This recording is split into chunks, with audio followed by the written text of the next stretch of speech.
देखिए question number 10 में क्या है भाई कि आपको क्या दिया है, पावर दिया है, मतलब एनर्जी दिया है कितना भाई, 100 वाट। 100 वाट का मतलब क्या हो जाएगा, 100 जूल पर सेकेंड। 100 वाट दिया है मतलब 100 जूल पर सेकेंड। क्लियर है ना। और वेवलेंथ बताइए कितना है भाई वेवलेंथ। अच्छा ये 600 है भाई, कितना है 600। और वेवलेंथ कितना है 331.3 नैनोमीटर। और वहां से क्या निकालना है, how many photons are emitted from the lamp per second, मतलब एन की वैल्यू निकालनी है। क्या आप समझ पा रहे हैं। तो देखिए आपको एक फॉर्मूला लिखाया गया था, मतलब अगर फोटोन की एनर्जी निकालनी है तो फोटोन का तो एक ही फॉर्मूला है एनर्जी को कैलकुलेट करने के लिए, जो क्या है बताइए, E is equal to n h c by lambda. ठीक है, समझ पा रहे हैं क्या।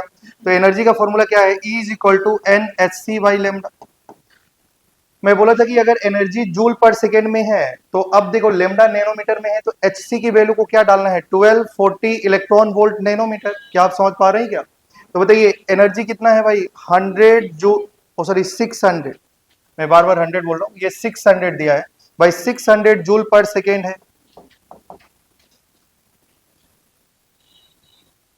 ठीक है,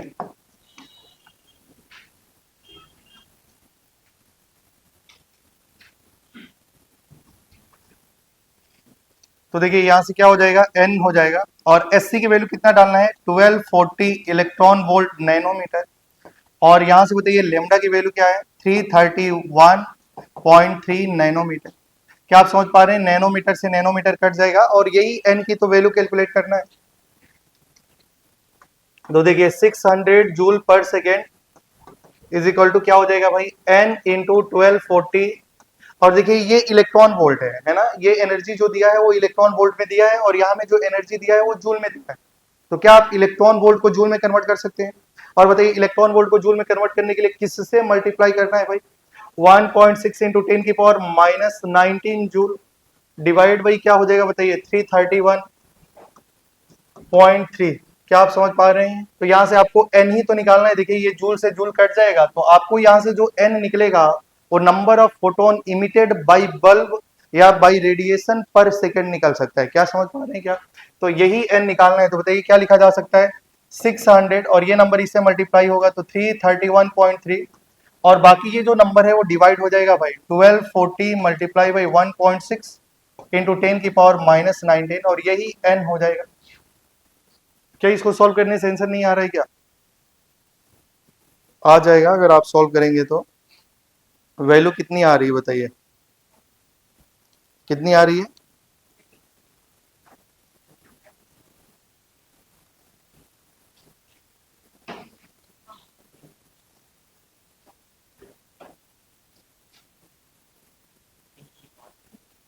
कितना आ रहा है, 1021। मतलब आप सिंप्लीफाई कर लेना आंसर आ जाएगा, है ना।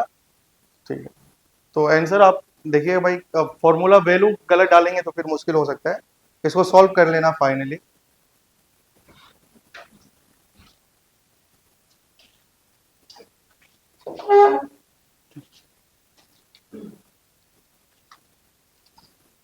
कॉपी कर लीजिए।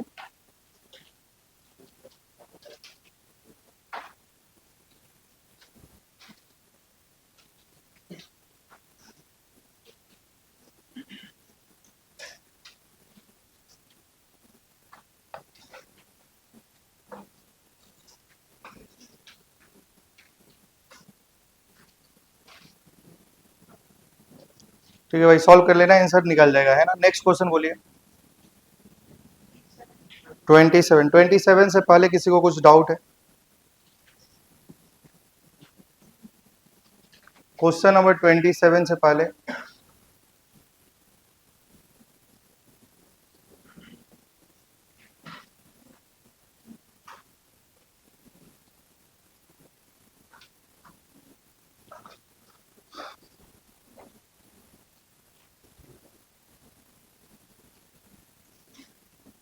क्या आप किसी को डाउट नहीं है भाई, क्वेश्चन नंबर 27 से पहले किसी को कुछ डाउट नहीं है।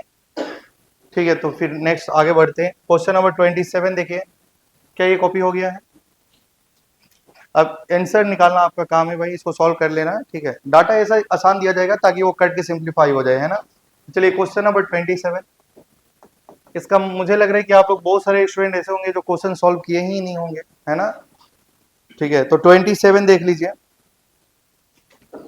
देखिए क्वेश्चन नंबर 27 में क्या बोला जा रहा है, energy release when electron excited from fifth orbit of hydrogen atom return to the ground state. Electron कहां से जा रहा है भाई, फिफ्थ ऑर्बिट से कहां में जा रहा है, ग्राउंड स्टेट में जा रहा है। तो कितना एनर्जी रिलीज होगा वही बताना है, लेकिन वो एनर्जी किस में बताना है भाई, जूल में बताना है। भाई बहुत ही आसान है ना। अच्छा बताइए, इलेक्ट्रॉन जब एक्साइट होता है तो बताइए नीचे से ऊपर जाता है या ऊपर से नीचे आता है, ऊपर से नीचे जा रहा है। और इलेक्ट्रॉन कहां से कहां में जा रहा है बताइए, फिफ्थ ऑर्बिट से फर्स्ट ऑर्बिट में जा रहा है। तो बताइए इसका एनर्जी तो निकाला ही जा सकता है, क्या समझ पा रहे हैं क्या। तो बताइए इसका एनर्जी कितना होगा, energy of fifth orbit minus energy of first orbit.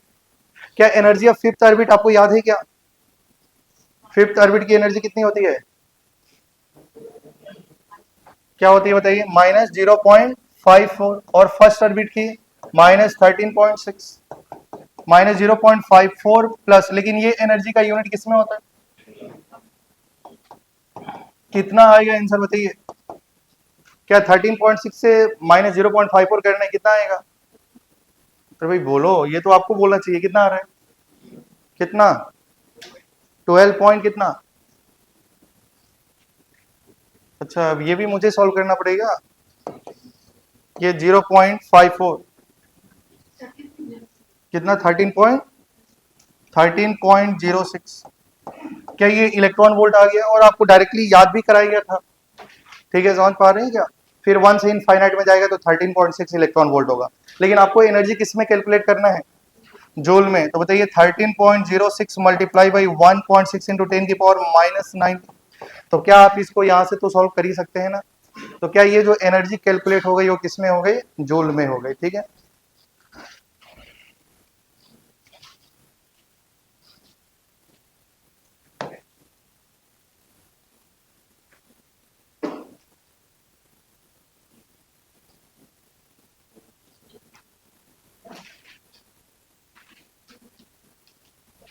तो सॉल्व कर लेना है, ये आ जाएगा 20.9 मल्टीप्लाई बाई 10 की पावर -19 जो, और अगर इसको डेसिमल का इधर लेके आएंगे 2.09 करेंगे तो 10 की पावर क्या हो जाएगा बता दीजिए, 18। चलिए तो यहाँ तक किसी को डाउट नहीं है, नेक्स्ट बोलिए 32 अभी सॉल्व नहीं करना है, 30। चलिए क्वेश्चन नंबर 30।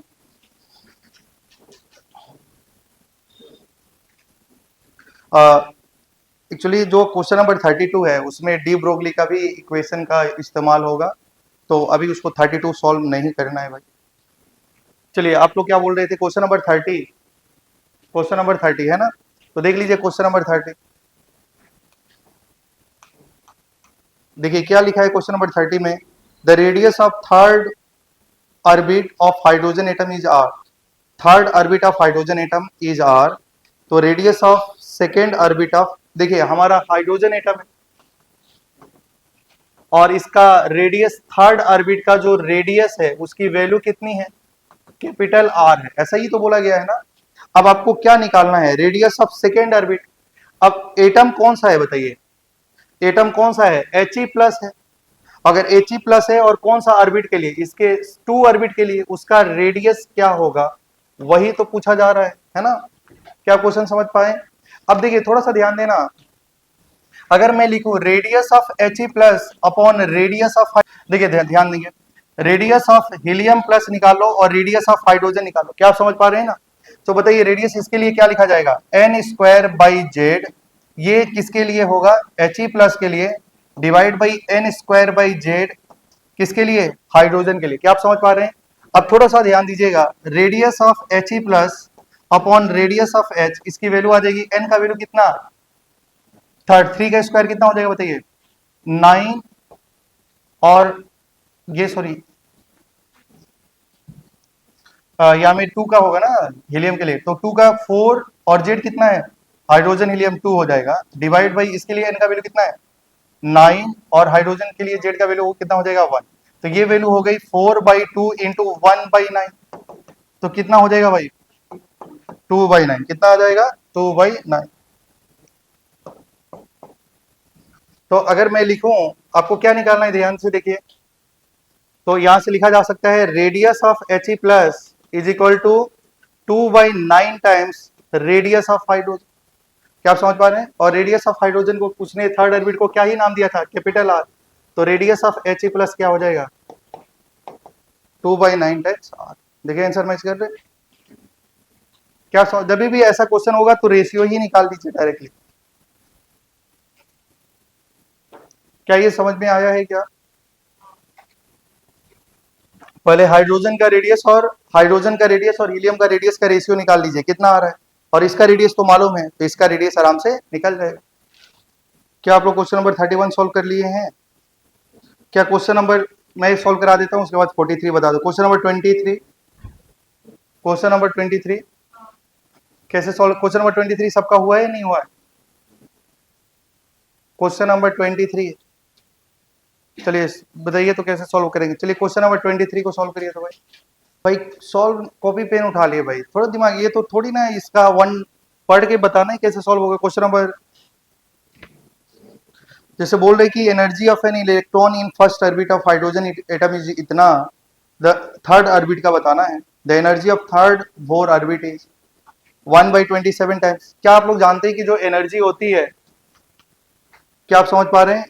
अब एनर्जी क्या होता है बताइए? -13.6 इंटू Z²/n² होता है कि नहीं होता है? तो यहाँ में the energy of an electron in first Bohr orbit of hydrogen atom, क्या जेड फिक्स है क्या? और ये तो कांस्टेंट ही होता है, तो आप डायरेक्टली ऐसा बोल सकते थे क्या? Energy is inversely proportional to n²। तो अगर थर्ड ऑर्बिट का बोला है तो उसका एनर्जी कितना टाइम्स हो जाएगा?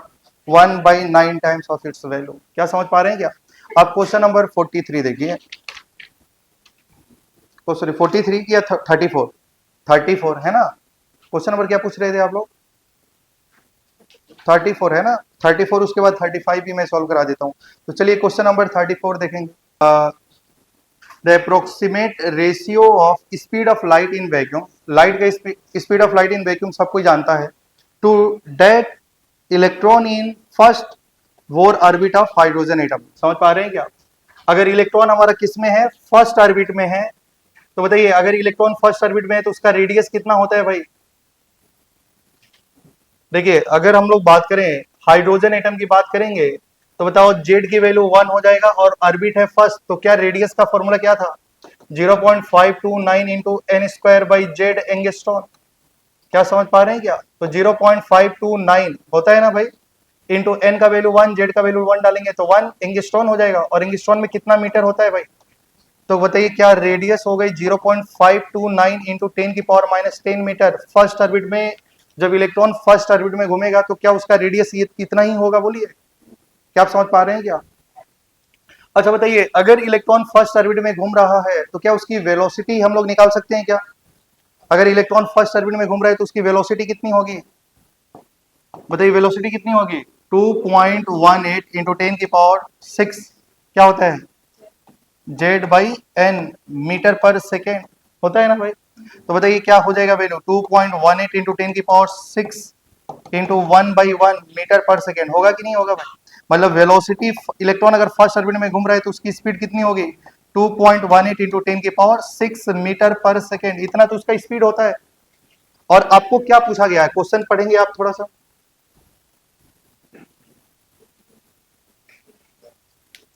तो बताइए उसका वैल्यू क्या हो जाएगा बताइए 34 में? Speed of light in vacuum, तो देखिए स्पीड, इन दोनों का रेशियो निकालना है। Speed of light in vacuum divide by इसकी स्पीड, अगर इलेक्ट्रॉन फर्स्ट ऑर्बिट में घूम रहा है उसका स्पीड। क्या समझ पा रहे हैं ना? इन दोनों का रेशियो ही तो निकालना है। तो बताइए अगर इलेक्ट्रॉन स्पीड में, बताइए electron speed of light in vacuum कितनी होती है? 3 इंटू 10⁸ मीटर पर सेकेंड। अगर इलेक्ट्रॉन फर्स्ट ऑर्बिट में घूम रहा है तो उसकी स्पीड कितनी है? 2.18 इंटू 10⁻6 मीटर पर सेकेंड। तो बताइए क्या हो जाएगा? ये 6 ऊपर चला जाएगा तो 3/2.18 इंटू 10⁻2, और 10⁻2 मतलब 300/2.18। क्या आप समझ पा रहे हैं क्या? अब और इसको हटाने के लिए 100 से मल्टीप्लाई कर लीजिए। डिवाइड बाई 218, तो देख लीजिए वो कितना टाइम, तो कितना टाइम्स में डिवाइड हो जाएगा 37, कितना सर 137 अप्रोक्सीमेट, हाँ तो अप्रोक्सीमेटली 137/1 लिख सकते। चलिए 35 देखेंगे, उसके बाद हम लोग आगे कंटिन्यू करेंगे, हाइड्रोजन स्पेक्ट्रम पढ़ा जाएगा।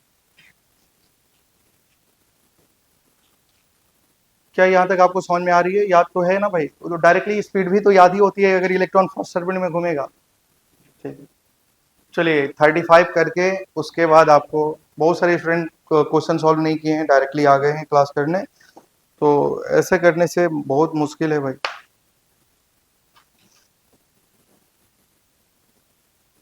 चलिए क्वेश्चन नंबर 35 देख लीजिए।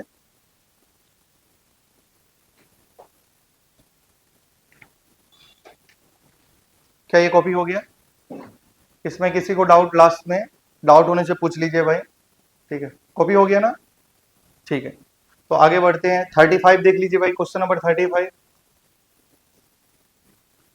If radius and energy of second orbit of hydrogen atom is R2 and R3। अगर हम लोग बात करें भाई सेकेंड ऑर्बिट का, तो सेकेंड ऑर्बिट का मतलब n इक्वल टू 2, और उस समय उसकी रेडियस कितनी है भाई? उसकी रेडियस क्या है बताइए? R2, उसकी रेडियस है R2 और उसकी एनर्जी क्या है? E2। और आपको बोला है कि radius of energy of third Bohr orbit will be, तो थर्ड ऑर्बिट का क्या बताना है? उसका रेडियस और उसका एनर्जी, उसकी रेडियस क्या होगी और उसकी एनर्जी क्या होगी। क्या आप समझ पा रहे हैं क्वेश्चन? तो आप थोड़ा सा ध्यान दीजिएगा, आप लोगों को मालूम होता है कि अगर हमारा सेकेंड बोर में, सेकेंड बोर ऑर्बिट है, मतलब ऑर्बिट है सेकेंड ऑर्बिट, और सेकेंड ऑर्बिट में उसकी रेडियस है R2 और एनर्जी क्या है बताइए? E2। तो आपको बताना है कि थर्ड ऑर्बिट में उसकी रेडियस और एनर्जी कितनी होगी। समझ पा रहे हैं क्या? अच्छा, आप लोगों को याद होगा क्या, जो रेडियस होता है भाई वो किस पे डिपेंड करता है? क्योंकि कौन सा एटम की बात कर रहा है यहाँ में, देखिए तो हाइड्रोजन एटम। तो हाइड्रोजन एटम है तो जेड तो फिक्स होगा ना भाई, हाइड्रोजन एटम का मतलब जेड की वैल्यू तो 1 ही हो जाएगी। तो अगर मैं बोलूं क्या रेडियस का, रेडियस जो होता है भाई, क्या वो एन स्क्वायर बाई जेड होता है? क्या एन स्क्वायर बाई, क्योंकि रेडियस देखिए दो टर्म्स पे डिपेंड करता था, एक तो जेड पे और एक एन पे। क्या आप समझ पा रहे हैं क्या? तो अगर जेड भी फिक्स है तो आप बोल सकते हैं क्या कि जो रेडियस होगा वो किसके डायरेक्टली होगा बताइए? रेडियस एन स्क्वायर का। समझ पा रहे हैं क्या रेडियस? क्योंकि रेडियस का फॉर्मूला है 0.529 into N square by z, और जेड है 1, तो क्या रेडियस डायरेक्टली एन स्क्वायर का डायरेक्टली होगा। और बताइए एनर्जी क्या होता है भाई? एनर्जी, एनर्जी क्या होती है भाई? -13.6 into z square by n square. तो जेड है 1 और 13.6 तो एक कांस्टेंट नंबर है, तो आप बोल सकते हैं कि एनर्जी जो होता है वो एन स्क्वायर का इनवर्सली होता है। क्या समझ पा रहे हैं क्या? बहुत सारे स्टूडेंट क्लासरूम में सो रहे हैं। ठीक है, तो रेडियस एन स्क्वायर का डायरेक्टली है और रेडियस एन एन स्क्वायर का इनवर्सली है। अभी आप सो रहे हैं, बाद में रोने के लिए घर भी नहीं मिलता। समझ पा रहे हैं क्या आप लोग? इतना सेकेंड क्लास में आप लोग सो पा रहे हैं, तो बताओ कैसे सिलेक्शन हो पाएगा? ठीक है, अच्छा चाहते हैं कि आप लोग बीएससी करने के लिए, तब तो सो, कोई कोई दिक्कत नहीं। तो रेडियस एन स्क्वायर का डायरेक्टली है, तो आप यहां से बताओ, सेकेंड ऑर्बिट तो दिया है और थर्ड ऑर्बिट का तो रेडियस पूछ रहा है, तो बताइए मैं लिख सकता हूं R2/R3। अगर रेशियो ले लूं भाई तो मैं लिख सकता हूं क्या? N2 का स्क्वायर अपॉन N3 का स्क्वायर। लिख सकते हैं क्या? मतलब रेडियस एन स्क्वायर का डायरेक्टली है, मतलब अगर R2/R3 मैं लिख सकता हूं 2 का स्क्वायर डिवाइड बाई 3 का स्क्वायर। क्या मैंने सेकेंड ऑर्बिट और थर्ड ऑर्बिट का रेडियस का रेशियो ले लिया? क्या आप समझ पा रहे हैं क्या? भाई देखो, अगर आप देखेंगे तो रेडियस एन स्क्वायर का डायरेक्टली है, तो सेकेंड ऑर्बिट का मतलब वो 2 का स्क्वायर होगा और थर्ड ऑर्बिट का मतलब 3 का स्क्वायर होगा। क्या ये भाई 4/9 हो जाएगा? अच्छा, आप थोड़ा सा यहाँ में ध्यान दीजिए, क्या अगर इसकी एनर्जी निकाल दिया जाए, क्या निकाल दिया जाए भाई? एनर्जी। तो एनर्जी का रेशियो देखा जाए तो अगर बताओ E2/E3, क्या बताइए यहाँ में क्या हो जाएगा? N3/N2 का स्क्वायर, क्योंकि इनवर्सली है। E2 बोलेंगे तो यहाँ में सेकेंड ऑर्बिट आएगा, E3 बोलेंगे तो यहाँ में थर्ड ऑर्बिट आएगा, इनवर्सली प्रोपोर्शनल है। तो क्या लिखा जा सकता है बताइए? 3 का स्क्वायर अपॉन 2 का स्क्वायर। तो क्या यहाँ से 9/4 आ जाएगा कि नहीं आ जाएगा? तो आपको सेकेंड ऑर्बिट का तो रेडियस R2 दिया था ना, थर्ड ऑर्बिट का तो रेडियस निकालना है, मतलब R3 तो निकालना है यहाँ से। R2/R3 का वैल्यू 4/9 है, आपको क्या निकालना है भाई? R3। तो बताइए क्या किया जाए बताइए? अगर मैं इसको भी रिवर्स करूं, इसको भी रिवर्स करूं, चलेगा? क्या मैं लिख सकता हूं R3/R2 इज इक्वल टू 9/4? क्या ऐसा सही है? तो बताओ R3 की वैल्यू क्या हो जाएगी? 9/4 टाइम्स R2। और यहां से बताइए आपको तो क्या ही चाहिए भाई? E3 चाहिए, तो इसको भी रिवर्स कर दीजिए। E3/E2 इज इक्वल टू क्या हो जाएगा भाई? 4/9। तो बताइए E3 की वैल्यू क्या हो जाएगी? 4/9 टाइम्स E2। ठीक है, तो थोड़ा सा ध्यान दीजिएगा। क्या यहाँ में किसी को डाउट नहीं है? आप देख लीजिए, रेडियस का रिलेशन एन स्क्वायर का डायरेक्टली होता है और इन एनर्जी से इनवर्सली होता है। ठीक है, समझ पा रहे हैं क्या? चलिए क्वेश्चन नंबर 29 को एक बार पढ़ लेंगे हम लोग। 29 में लिखा है the radius of first 4 orbit of hydrogen atom is same as the radius of first 4 orbit of hydrogen atom is same as that of orbit n of hydrogen like species x। तो n और x क्या होगा? क्या आप समझ पा रहे हैं क्या? तो अगर मैं बात करूं the radius of first 4 orbit of hydrogen atom, अच्छा बताइए, अगर हम मान लो हाइड्रोजन एटम मान लेते हैं और फर्स्ट ऑर्बिट की रेडियस निकालते हैं तो 0.529 into N square by z होता है। तो क्या 0.529 एंगस्ट्रॉन उसकी रेडियस आएगी? फर्स्ट बोर मतलब हाइड्रोजन का फर्स्ट ऑर्बिट का रेडियस तो यही ना होगा भाई, समझ पा रहे होंगे। अच्छा, अब क्वेश्चन में बोला है कि इसकी जो रेडियस है वो सेम है किसकी भाई? एक हाइड्रोजन लाइक स्पेसी है एक्स, उसके रेडियस के बराबर है। तो बताइए उसमें से एन और एक्स क्या होगा? तो मान लो हाइड्रोजन लाइक स्पेसीज तो Li+2 भी हो सकता है, He+ भी हो सकता है। ये कौन सा होगा वो आपको बताना है। क्या आप समझ पा रहे हैं क्या? तो उसकी बताइए, उसकी रेडियस का तो फॉर्मूला क्या ही हो जाएगा? रेडियस का फॉर्मूला तो 0.529 into N square by Z ही तो होगा। और बोला है कि इसकी जो हाइड्रोजन का फर्स्ट ऑर्बिट का जो रेडियस है और इसका भी रेडियस है वो बराबर है, सेम है। तो बताओ क्या इसकी रेडियस सेम है? तो इस रेडियस का जगह में मैं क्या लिख सकता हूँ? 0.529 is equal to 0.529 into N square by z. बोलो लिखा जा सकता है क्या? क्योंकि दोनों की रेडियस बराबर है तो बराबर हो जाएगा। क्या ये टर्म से ये टर्म कट जाएगा? तो क्या, अच्छा बताइए, क्या 1 is equal to n square by z हो जाएगा? अगर क्रॉस मल्टीप्लाई किया जाए तो बताओ एन स्क्वायर की वैल्यू जेड के बराबर होना चाहिए। अब थोड़ा सा ऑप्शन में देखो, एन का वैल्यू, ऑप्शन चेक करिए कौन सा सही है। देखो बेरिलियम, अगर Be+3 की बात करा जाए, मतलब Be+3 में जेड की वैल्यू कितनी होती है? और कौन सा ऑर्बिट दिया है? तो 2 का स्क्वायर 4 और ये भी 4। तो करेक्ट आंसर क्या हो जाएगा? C part. तो देख लो किसमें एन स्क्वायर की वैल्यू जेड के बराबर हो जाएगा, वही हमारा आंसर हो जाएगा। क्या आप समझ पा रहे हैं क्या? क्या आप लोग समझे? पहला ऑप्शन में देखिए क्या लिखा है, फर्स्ट ऑप्शन में क्या लिखा है भाई? देखिए अगर आप ध्यान देंगे तो ये देखिए फर्स्ट ऑप्शन जो लिखा है, क्या जो ए ऑप्शन लिखा है, ए ऑप्शन वो लिखा है 2 और Li+2। तो देखो अगर n 2 है तो 2 का स्क्वायर तो 4 हो जाएगा और इसका एटॉमिक नंबर कितना है? 3। क्या 4 और 3 बराबर होता है क्या? नहीं होता। सी ऑप्शन अगर देखेंगे तो लिखा है 2 और B+3। तो यहाँ में तो देखो ये तो बात बिल्कुल भी सही है कि ये तो सिंगल इलेक्ट्रॉनिक तो है, लेकिन यहाँ में n का वैल्यू 2 है तो 2 का स्क्वायर तो 4 हो जाएगा और इसका एटॉमिक नंबर भी 4 है, तो बराबर होगा। तो सी सही है। ठीक है, चलिए तो अब हम लोग नया टॉपिक को शुरुआत कर, प्रैक्टिस करके आइए। ठीक है, तो सही रहेगा। चलिए तो आज की टॉपिक जो हमारी है वो है हाइड्रोजन स्पेक्ट्रम। चलिए तो हम लोग ध्यान से देखेंगे और हाइड्रोजन स्पेक्ट्रम के बारे में पढ़ेंगे। देखिए हाइड्रोजन स्पेक्ट्रम की बात करेंगे भाई, तो हाइड्रोजन स्पेक्ट्रम की बात करेंगे तो क्या हमारा हाइड्रोजन एटम का होना तो जरूरी है? तो हाइड्रोजन एटम का होना जरूरी है। तो जैसे मान लो मैंने यहाँ में हाइड्रोजन एटम बनाया भाई, ये हमारा फर्स्ट ऑर्बिट है, ये सेकेंड ऑर्बिट है, थर्ड है, फोर्थ है, ऐसे बना दिया गया भाई। ठीक है, ये फर्स्ट ऑर्बिट है, सेकेंड है, third orbit, fourth, fifth, six, seven. क्या साथ ही बनाना है? क्या नहीं, आपका पास जितना पेज है उतना बना सकते हैं। मैंने यहाँ में साथ ही बनाए, समझ पा रहे हैं क्या आप? तो देखिए हाइड्रोजन जो स्पेक्ट्रम होता है वो बेसिकली दो प्रकार का होता है, एक तो इमिशन स्पेक्ट्रम होता है और एक एब्जॉर्प्शन स्पेक्ट्रम होता है। हाइड्रोजन स्पेक्ट्रम दो प्रकार का होता है, एक तो एब्जॉर्प्शन स्पेक्ट्रम और दूसरा इमिशन स्पेक्ट्रम होता है। तो आज की क्लास जो होगी हमारी, आज आज का लास्ट क्लास तक हम लोग दोनों स्पेक्ट्रम के बारे में पढ़ लेंगे भाई। ठीक है, समझ पा रहे हैं क्या? अच्छा देखिए हाइड्रोजन स्पेक्ट्रम दो प्रकार का होता है, एक तो इमिशन स्पेक्ट्रम होता है एक तो इमिशन स्पेक्ट्रम होता है भाई, और दूसरा एब्जॉर्प्शन स्पेक्ट्रम होता है। ठीक है, एक इमिशन स्पेक्ट्रम होता है, दूसरा एब्जॉर्प्शन स्पेक्ट्रम होता है। आप बताइए, एब्जॉर्प्शन का नाम तो आपने पहले भी सुना था। अगर मान लीजिए हमारा इलेक्ट्रॉन ग्राउंड स्टेट में है, कहाँ में भाई, ग्राउंड स्टेट में, और उसने एनर्जी एब्जॉर्ब करा, क्या करा भाई, एनर्जी एब्जॉर्ब करा। अगर इलेक्ट्रॉन ग्राउंड स्टेट में है, अगर वो एनर्जी लेगा तो बताइए कहां से कहां चला जाएगा भाई, क्या वो ग्राउंड स्टेट से एक्साइटेड स्टेट में चला जाएगा क्या भाई। तो अगर मान लो मैंने बोला कि इलेक्ट्रॉन ग्राउंड स्टेट में है, उसने एनर्जी एब्जॉर्ब करा, जब वो एनर्जी एब्जॉर्ब करेगा तो लोअर ऑर्बिट से हायर ऑर्बिट में चला जाएगा कि नहीं जाएगा।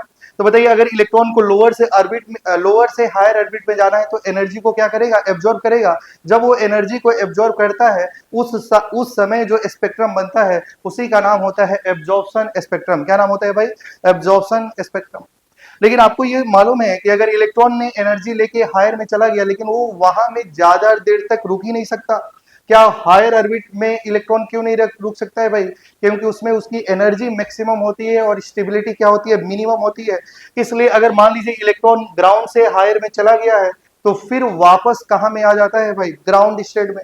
अगर मैं बोलूं कि इलेक्ट्रॉन एक्साइटेड स्टेट में है और वो ग्राउंड स्टेट में आ गया, इलेक्ट्रॉन एक्साइटेड स्टेट में है, वो ग्राउंड स्टेट में आ गया, तो बताइए वो क्या करेगा, एनर्जी एब्जॉर्ब करेगा या एनर्जी इमिट करेगा, इमिट करेगा। जब इलेक्ट्रॉन हायर से लोअर में आता है या इलेक्ट्रॉन एक्साइटेड स्टेट से ग्राउंड स्टेट में आता है तो एनर्जी इमिट करता है, और उस समय जो स्पेक्ट्रम बनता है उसी का नाम क्या हो जाता है भाई, इमिशन स्पेक्ट्रम। क्या नाम हो जाता है भाई, इमिशन स्पेक्ट्रम। तो अभी हम लोग क्या करेंगे, अगर मान लीजिए हमारी क्लासेज अगर 1 आवर्स तक चल रही है तो उसमें 58 मिनट तक हम लोग सिर्फ और सिर्फ इमिशन स्पेक्ट्रम पढ़ेंगे, और 2 मिनट में हम लोग एब्जॉर्प्शन स्पेक्ट्रम को पढ़ेंगे। तो हमारी क्लास शुरू हो रही है इमिशन स्पेक्ट्रम से। किससे शुरू होगी भाई, इमिशन स्पेक्ट्रम। अगर मैं बोलूं इमिशन स्पेक्ट्रम, तो बताइए इलेक्ट्रॉन कहां से कहां आएगा भाई, हायर से, मतलब एक्साइटेड स्टेट से कहां में आ जाएगा भाई, ग्राउंड स्टेट में आ जाएगा। जब इलेक्ट्रॉन एक्साइटेड से ग्राउंड स्टेट में आएगा तो एनर्जी इमिट करेगा, उसके रिस्पेक्ट में एक हमारा क्या बनने वाला है, एक स्पेक्ट्रम बनेगा, उसी का नाम है इमिशन स्पेक्ट्रम। क्या आप समझ पा रहे हैं। अच्छा देखिए, मान लो मैंने बोला कि इलेक्ट्रॉन 7th ऑर्बिट में है। कहां में है भाई, 7th ऑर्बिट। जरूरी नहीं इलेक्ट्रॉन 7th में हो सकता है, जितना मर्जी उतना बना दीजिए। और मान लीजिए इलेक्ट्रॉन इनफाइनाइट में है। क्या आप समझ पा रहे हैं क्या, मैंने यहाँ में मेरे पास जगह इतना ही था तो मैंने 7 ऑर्बिट बनाया और बोला कि इलेक्ट्रॉन जो है वो 7th ऑर्बिट में प्रेजेंट है, और वो 7th ऑर्बिट से डायरेक्टली आ गया ग्राउंड स्टेट में। कहां में आ गया भाई, ग्राउंड स्टेट में। तो बताओ उस समय वो एनर्जी क्या करेगा, इमिट करेगा। इलेक्ट्रॉन हमारा कहां में प्रेजेंट है भाई, एक्साइटेड स्टेट में, 7th ऑर्बिट में प्रेजेंट है, और वो आना कहां चाहता है बताइए, ग्राउंड स्टेट में। तो उसके बाद बहुत सारा ऑप्शन है, या तो वो डायरेक्टली 7th से 1 में आ जाए।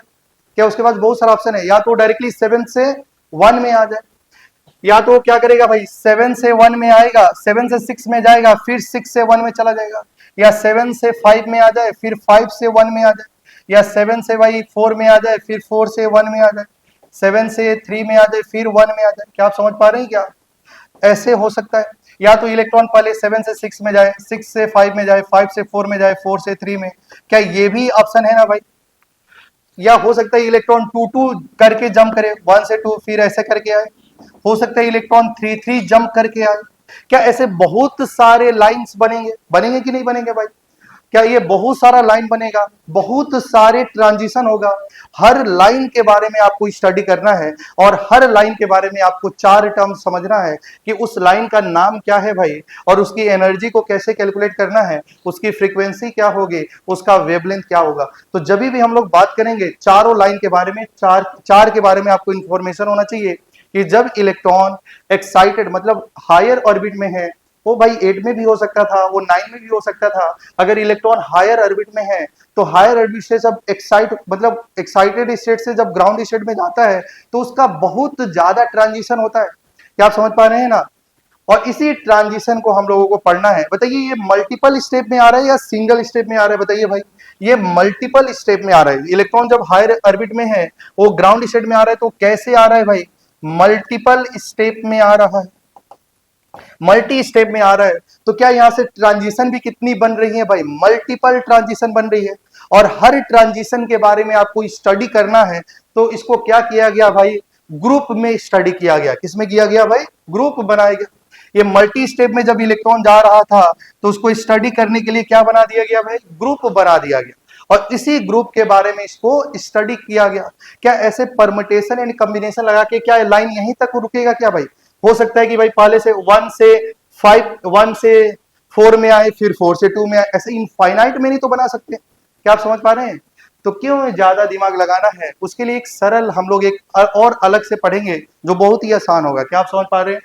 मेरा कहने का ये मतलब है कि कोई भी इलेक्ट्रॉन जब एक्साइटेड स्टेट में होता है और वो ग्राउंड स्टेट में आता है तो एनर्जी इमिट करता है, और उस स्पेक्ट्रम का नाम इमिशन स्पेक्ट्रम होता है।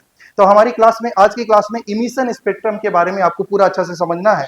और इलेक्ट्रॉन जब ग्राउंड एक्साइटेड स्टेट से ग्राउंड स्टेट में आता है तो बताओ सिंगल स्टेप में आता है या मल्टीपल स्टेप में आता है? मल्टीपल स्टेप में आता है। तो बताइए ट्रांजिशन सिंगल ट्रांजिशन होता है या मल्टीपल ट्रांजिशन होता है? मल्टीपल ट्रांजिशन होता है। तो क्या कितने लाइंस बनते हैं भाई? यहाँ में मल्टीपल लाइन बनते हैं, और इसी लाइन के बारे में हमको स्टडी करना है, और हर एक लाइन का क्या नाम होगा उसके बारे में जानना है। हर लाइन की एनर्जी को कैसे कैलकुलेट करना है, हर लाइन का वेवलेंथ क्या होगा, और हर लाइन की फ्रीक्वेंसी क्या होगी, इसके बारे में हमको जानना है। लेकिन हर ये जो लाइंस बन रही हैं भाई, उसको हम लोग क्या करते हैं भाई, ग्रुप में स्टडी करते हैं। किसमें स्टडी करते हैं भाई? ग्रुप में स्टडी करते हैं। अच्छा देखिए, अगर ग्रुप में स्टडी करेंगे तो क्या होगा, ध्यान दीजिएगा। यहां तक किसी को डाउट नहीं? क्या हम बताइए, हाइड्रोजन स्पेक्ट्रम कितने प्रकार के होते हैं? 2। एक का नाम और दूसरा का नाम एब्जॉर्प्शन। क्या आप समझ पा रहे हैं? क्या एक का नाम इमिशन, दूसरा का नाम एब्जॉर्प्शन। ठीक है, आपको डायरेक्टली याद होगा, है ना? ठीक है, एक का नाम इमिशन, दूसरा का नाम एब्जॉर्प्शन।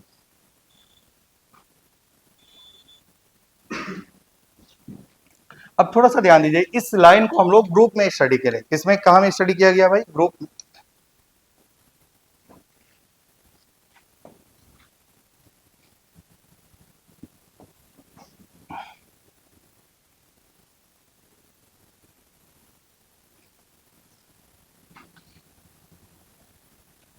जैसे 7 लाइन बना दिया गया भाई, ठीक है, थोड़ा सा ध्यान दीजिएगा। अगर मान लीजिए ग्रुप में स्टडी किया गया तो देखो, ये हमारा फर्स्ट लाइन है, ये सेकेंड लाइन है, ये थर्ड लाइन है, ये फोर्थ लाइन है, ये हमारा फिफ्थ लाइन होगा, ये सिक्स लाइन होगा, सेवन, आप बहुत सारा बना सकते हैं यहाँ। अगर मैंने बोला क्या देखा कि यहाँ में हम लोग देख रहे हैं क्या कि ये जो लाइंस है, इस लाइन को ग्रुप में स्टडी किया गया। कौन कौन सा लाइन को ग्रुप में बनाया गया भाई? देखो ये, क्या ये 2 से 1 में आ रहा है? क्या ये 2 से 1 में आ रहा है? क्या ये 3 से 1 में आ रहा है? क्या ये 4 से 1 में आ रहा है? क्या ये 5 से 1 में आ रहा है? क्या ये 6 से 1 में आ रहा है? क्या ये 7 से 1 में आ रहा है? तो क्या इसकी ग्रुपिंग कर दी गई? क्या कर दी गई भाई? ग्रुपिंग कर दी गई। मतलब ये बोला गया कि इलेक्ट्रॉन तो आ कहां से रहा है बताइए? क्या इलेक्ट्रॉन 6 से 1 में आ रहा है क्या? नहीं। क्या इलेक्ट्रॉन 6 से 1 में जा रहा है कि 7 से 1 में आ रहा है? 7 से 1 में आने का रास्ता अलग अलग है। जैसे कि मान लीजिए आप लोग बोल रहे हैं इलेक्ट्रॉन तो भाई 6 से 1 में आया, नहीं, पहले इलेक्ट्रॉन 7 से 6 में आया, फिर 6 से 1 में आया। इलेक्ट्रॉन आ कहां से रहा है बताइए? हायर ऑर्बिट, 7th ऑर्बिट से आ रहा है। कहां में आ रहा है भाई? 7th ऑर्बिट से आ रहा है। क्या आप समझ पा रहे हैं क्या भाई?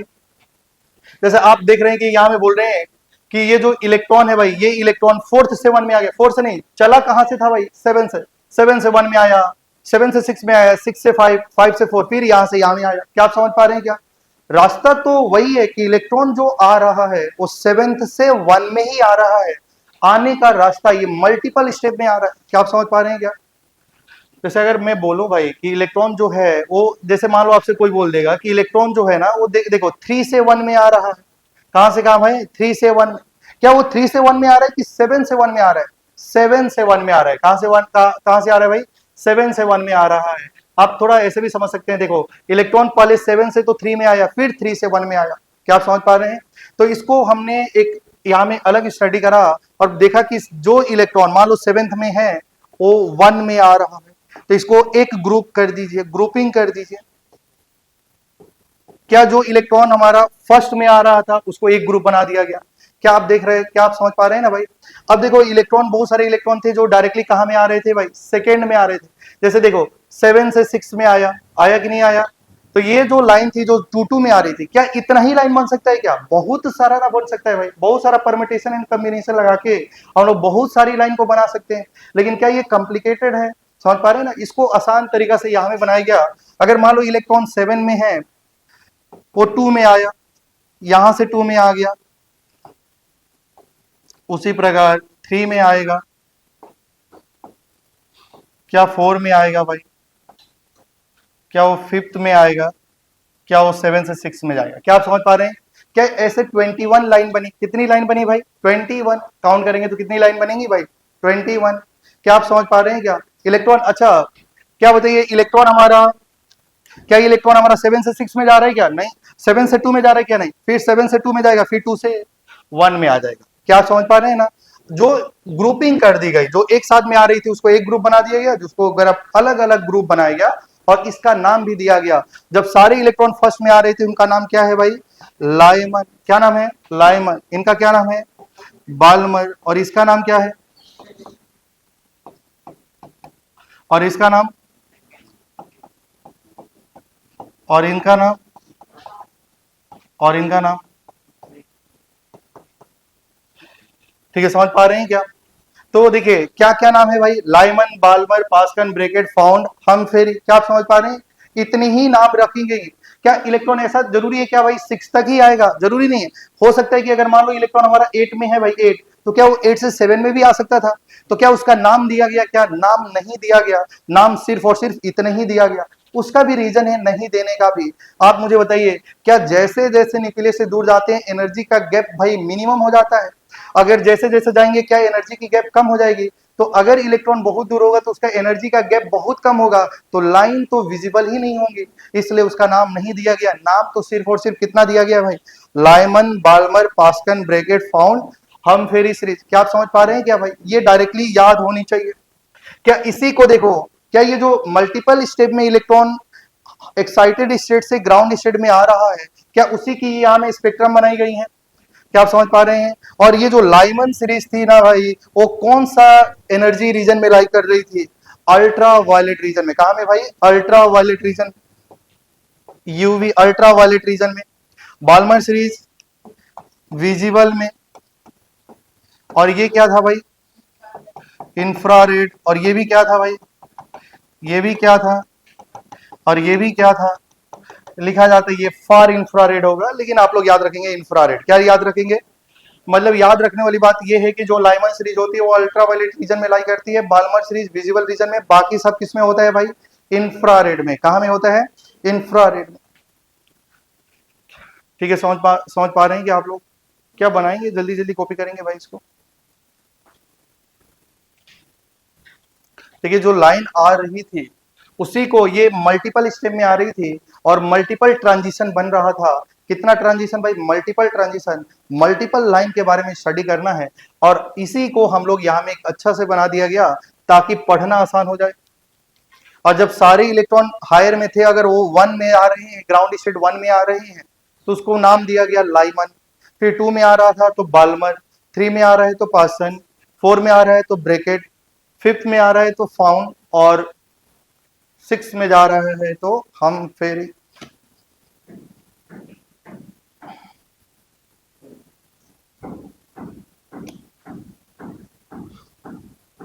अच्छा, अगर बोला जाएगा कि लाइमन की कितनी लाइन है, लाइमन सीरीज की कितनी लाइन है? 6। कहां से चल रहा था इलेक्ट्रॉन? 7 से। तो लाइमन की लाइन निकालनी है तो क्या मैं बोल सकता हूं N2-1 लाइमन की लाइन होगी। N2 मतलब हायर ऑर्बिट, कौन सा है? 7। तो 7 से एक कम करेंगे तो ऐसी लाइमन की कितनी लाइन है भाई?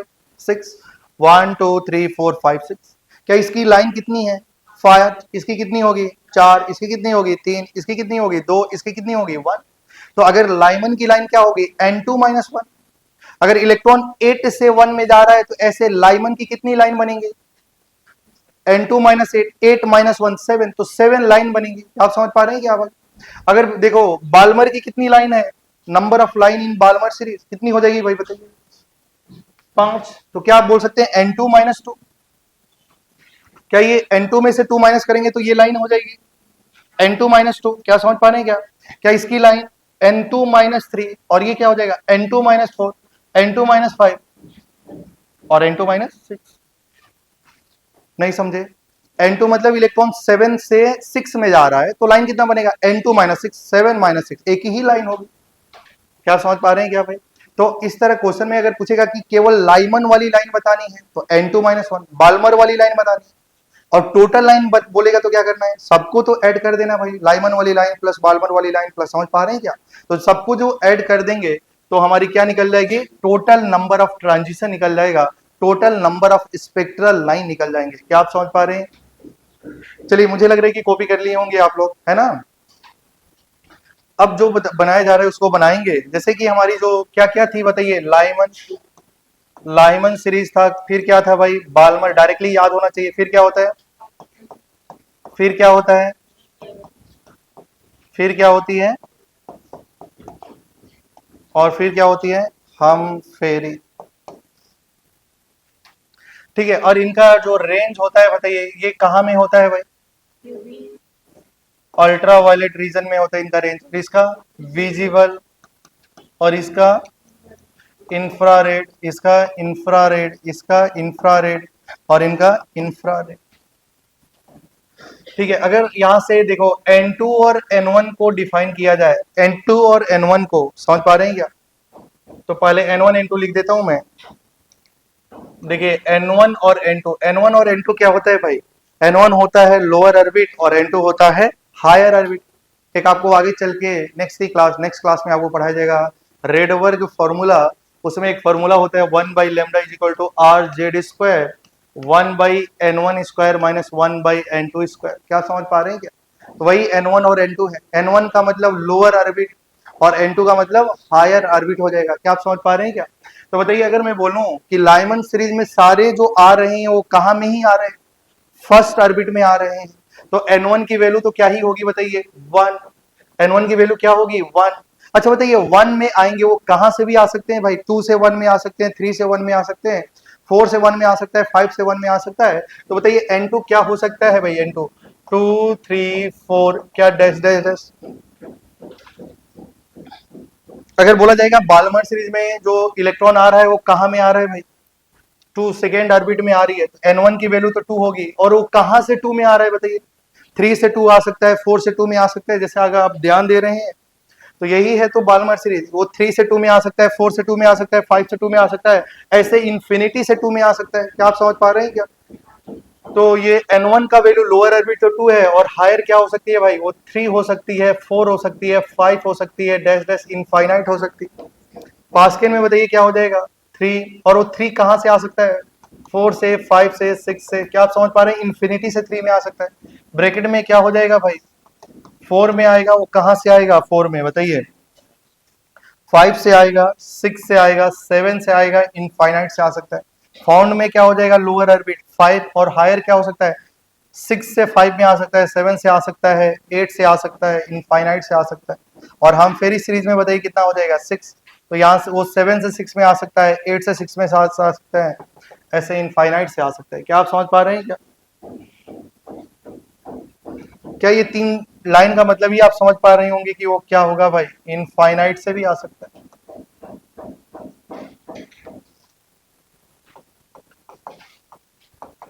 अगर लाइन की बात करा जाए, बताइए लाइमन सीरीज में अगर इलेक्ट्रॉन 7 से 1 में जा रहा था तो ऐसे कितने लाइमन की लाइन बनी थी, 6।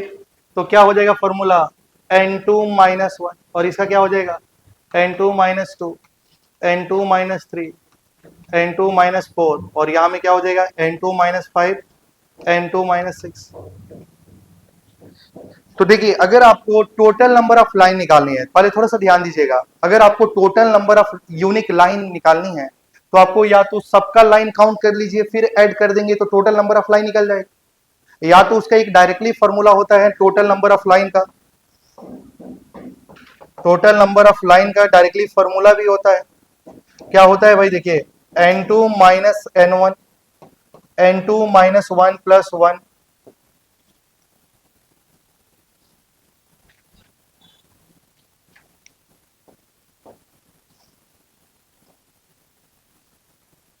डिवाइड बाई, ठीक है, फॉर्मूला होता है N2 - N1 divide multiply by N2 - N1 + 1 divide by 2। ये हमारा होता है टोटल नंबर ऑफ लाइन का फॉर्मूला। क्या आप समझ पा रहे हैं क्या?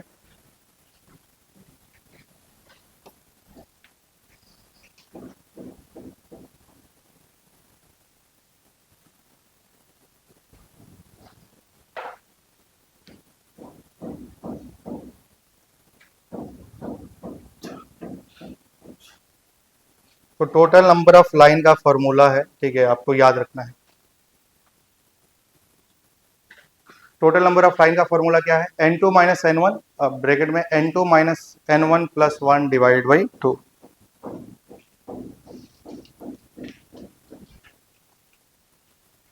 ठीक है, अगर मैं बोलूं कि अगर भाई ध्यान से सुनेंगे, अगर मान लो कोई बोलेगा कि इलेक्ट्रॉन जो हमारा है, वो इलेक्ट्रॉन हमारा 7th ऑर्बिट से कहां में जा रहा है? फर्स्ट ऑर्बिट में। समझ पा रहे हैं क्या? 7th ऑर्बिट से फर्स्ट ऑर्बिट में जा रहा है। तो बताइए लाइमन के कितनी लाइन मिलेंगी? 6, बाल्मर की 5, ऐसे कंटिन्यू जाते रहेगा। क्या आप समझ पा रहे हैं क्या? टोटल नंबर ऑफ लाइन क्या होगा बताइए? तो डायरेक्टली फॉर्मूला डालना है। अच्छा बताइए यहाँ में N1 कौन है? N1 होता है लोअर ऑर्बिट। N1 क्या होता है भाई? Lower orbit. तो लोअर ऑर्बिट क्या थी? 1, और हायर ऑर्बिट क्या हो जाएगा? 7। तो फॉर्मूला डालेंगे तो क्या होगा? 7 माइनस 1, फिर अदर ब्रैकेट में 7 माइनस 1 प्लस 1 डिवाइड बाई 2। तो 7 में से 1 जाएगा तो क्या हो जाएगा? 6, और वहां का माइनस 1 प्लस 1 कट जाएगा तो 7 बचेगा। तो 6 इंटू 7 डिवाइडेड बाई 2। तो ऐसे कितने लाइन बनेंगे? 21। क्या आप समझ पा रहे हैं क्या? क्या ये आप कॉपी कर लिए थे? नहीं कॉपी किए थे? चलो एक लिखो इधर, एक ब्रैकेट में इधर लाइमन बाल्मर, उसका रीजन लिखो, कौन सा रीजन में लाई कर रहा था। N1 N2 खुद से लिखे चलिए।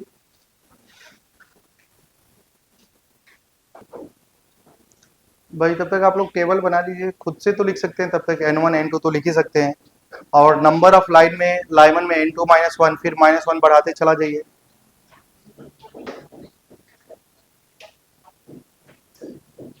और टोटल नंबर ऑफ लाइन क्या होता है? N2 minus N1, other bracket में N2 minus N1 plus 1 divide by 2। ये टोटल नंबर ऑफ लाइन्स है, ठीक है।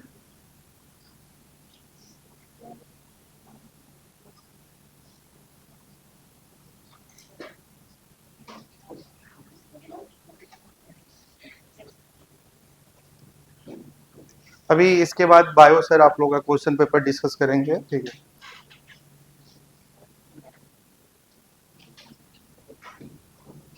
क्या ये पूरा कंप्लीट हो गया? तो कंप्लीट हो गया था ना ये? चलिए क्वेश्चन लिखिए भाई। इन हाइड्रोजन स्पेक्ट्रम, लिखिए क्वेश्चन। इन हाइड्रोजन स्पेक्ट्रम, लिखिए in hydrogen spectrum electron moves from, in hydrogen spectrum electron moves from 6th orbit to first orbit in multiple step, in multi-step, in multi-step. In hydrogen spectrum electron moves from 6th orbit to first orbit in multi-step. Find number of line in, find number of line in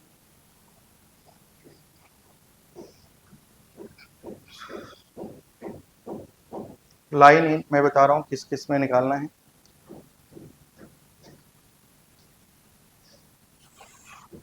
find number of line in Lyman Balmer Paschen Brackett Pfund Humphreys, और यहां तक समझ, L मतलब Lyman, B ए मतलब Balmer, समझ पा रहे हैं क्या? और उसके बाद टोटल नंबर ऑफ लाइन बताना है, टोटल। उसके बाद number of visible line, number of ultraviolet line, number of visible line,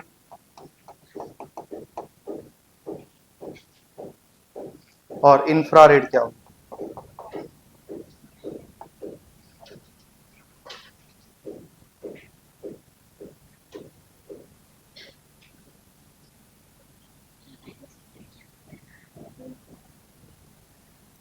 ठीक है, क्या बोला है? एल मतलब लाइमन, लाइमन की लाइन बतानी है। अगर इलेक्ट्रॉन 6 से फर्स्ट ऑर्बिट में जा रहा है तो आपको क्या क्या बताना है बताइए? कि नंबर ऑफ इलेक्ट्रॉन, लेकिन कैसे जा रहा है बताइए? सिंगल स्टेप में जा रहा है या मल्टी स्टेप में जा रहा है? मल्टी स्टेप, तो बहुत सारे ट्रांजिशन मिलेंगे। अगर बहुत ज्यादा ट्रांजिशन मिलेंगे तो आपको बताना है कि लाइन बताना है कि लाइमन के लाइन, बाल्मर के कितने लाइन होंगे, ब्रैकेट के कितने, पास्कल के कितने, फाउंड के कितने, हमफेरी के कितने। क्या आप समझ पा रहे हैं क्या? हाँ ना, बोल दीजिए एक बार। हाँ, तो टोटल कितने लाइन मिलेंगे? अल्ट्रावायलेट में लाइन कितनी मिलेंगी, विजिबल में कितनी लाइट मिलेगी, और हम और इंफ्रारेड की कितनी लाइट। चलिए बताइए। अच्छा बताइए, इलेक्ट्रॉन जंप कहां से कर रहा है भाई, बताइए जल्दी से। 6 से चल रहा है। अच्छा, अगर इलेक्ट्रॉन भाई 6 से चलेगा तो बताइए 6 से चलेगा तो लाइमन सीरीज वाली लाइन क्या होगी, 6 माइनस 1। क्या समझ पा रहे हैं क्या? तो इसकी कितनी लाइन मिलेंगी, 5। बताइए बाल्मर की कितनी लाइन मिलेंगी, 4।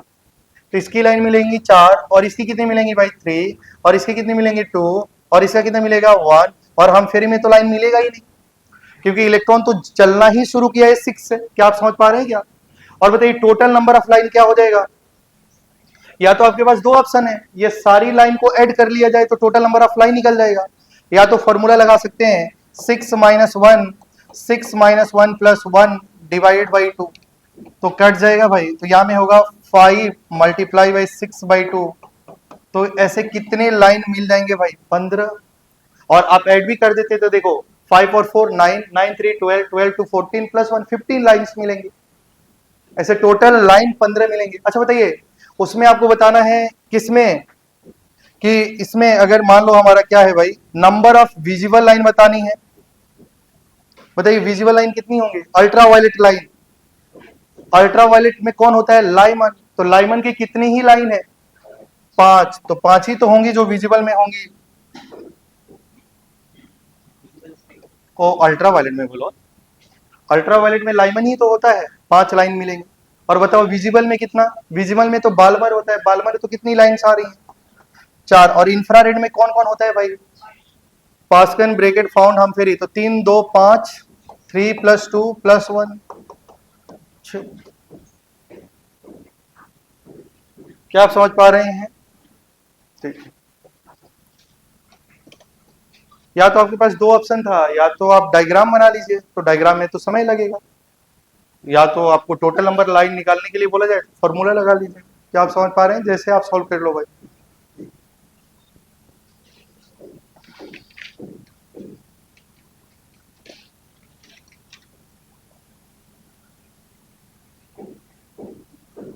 क्या ये समझ पा रहे हैं कि आप लोग? तो थोड़ा सा ध्यान दीजिएगा भाई। तो इलेक्ट्रॉन कहां से चलना शुरू किया था भाई, 6 से। अगर इलेक्ट्रॉन 6 से शुरू करना शुरू किया था तो क्या ये 7 वाला तो निगलेक्ट कर दिया जाएगा ना भाई? तो अगर ये होगा तो क्या बताओ, हम फेरी में तो कोई लाइन मिलेगा ही नहीं। अगर ये निगलेक्ट कर देंगे तो ऐसे टोटल कितने लाइन मिलेंगे, 1 2 3 4 5, 5 मिलेगा, 4 मिलेगा, 3 मिलेगा, 2 मिलेगा, 1 0 मिलेगा। क्या आप समझ पा रहे हैं क्या? या तो आपके पास दो ऑप्शन है, क्या कि आप सबसे पहले डायग्राम से देख के आप या तो डायग्राम बना के कॉपी कर लीजिए, समझ पा रहे हैं ना, या तो आपको बनाना याद भी होगा डायरेक्टली फॉर्मूला। चलिए आगे चलते हैं।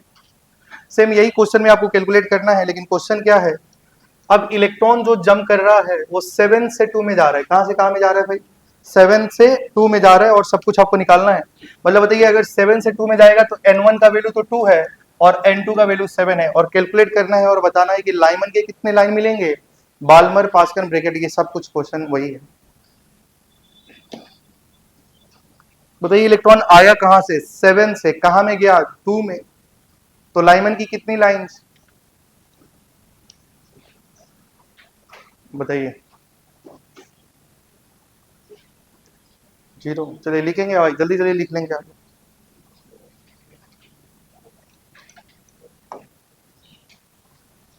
इस केस में लाइमन, बाल्मर, पास्कल,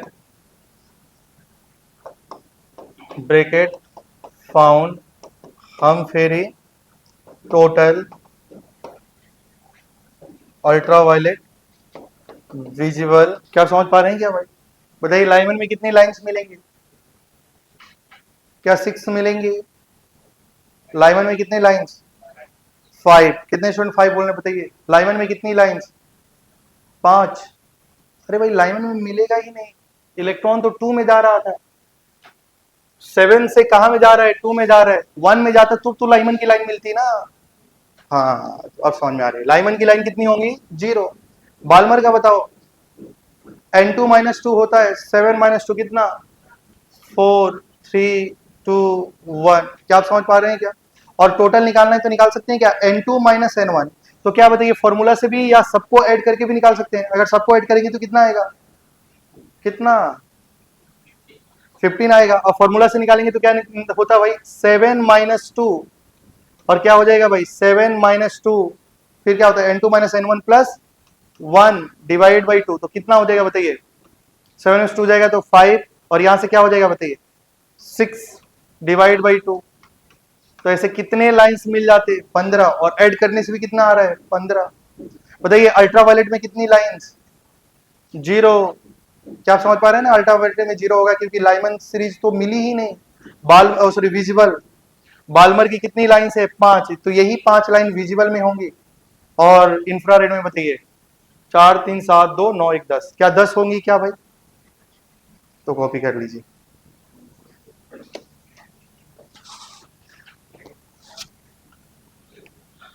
यहां तक किसी को डाउट है तो बताइए भाई। देखिए आपको क्या करना है, देखो इलेक्ट्रॉन तो भाई 1 में जाता है ना, 7 से 1 में जाता तो लाइमन वाली लाइन मिलती। लाइमन में तो N1 का वैल्यू 1 ना होता है भाई, लेकिन इलेक्ट्रॉन 7 से एक्साइट करा और सेकेंड में आया तो लाइमन वाली लाइन तो मिलेंगी ही नहीं। और बाल्मर का फॉर्मूला जो क्या था, N2 - 2 निकाल सकते हैं बाल्मर की लाइन, और बाल्मर की होगी तो एक एक कम करते चले जाइए, निकल जाएगा। क्या आप समझ पा रहे हैं क्या, अगर एक मिल गया तो दूसरा तो एक एक कम हो जाएगा। इसका फॉर्मूला क्या है, N2 - 3, तो 7 - 3 4 ही तो होगा। चलिए ठीक है, यहां तक आपको समझ में आ रहा होगा। अच्छा देखिए, अगर आप समझ पा रहे होते तो यहां से भी सॉल्व कर लेते भाई।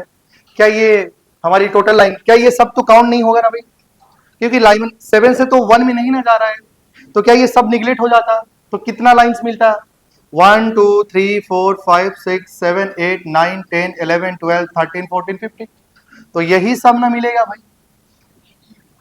ठीक है, हाँ ठीक है। चलिए एक नेक्स्ट क्वेश्चन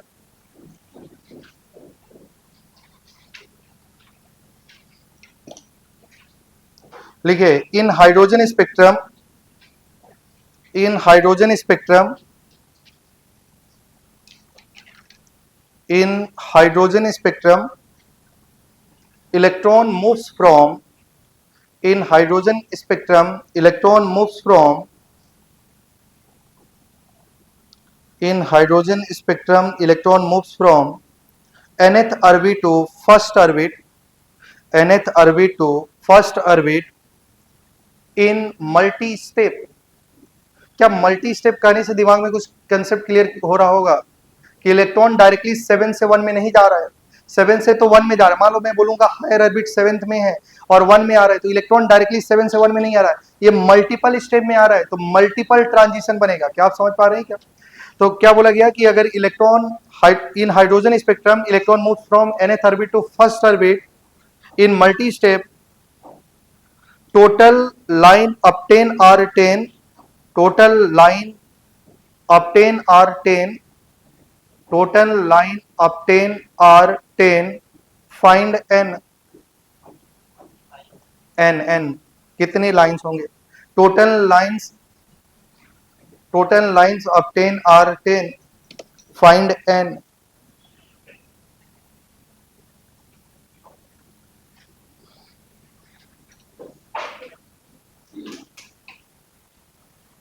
देखो इलेक्ट्रॉन nth ऑर्बिट से फर्स्ट ऑर्बिट में आ रहा है, तो ऐसे इलेक्ट्रॉन n से फर्स्ट में आ रहा है मल्टीपल ट्रांजिशन करके, तो टोटल जो लाइन बन रही है वो 10 बन रही हैं, तो n क्या होगा,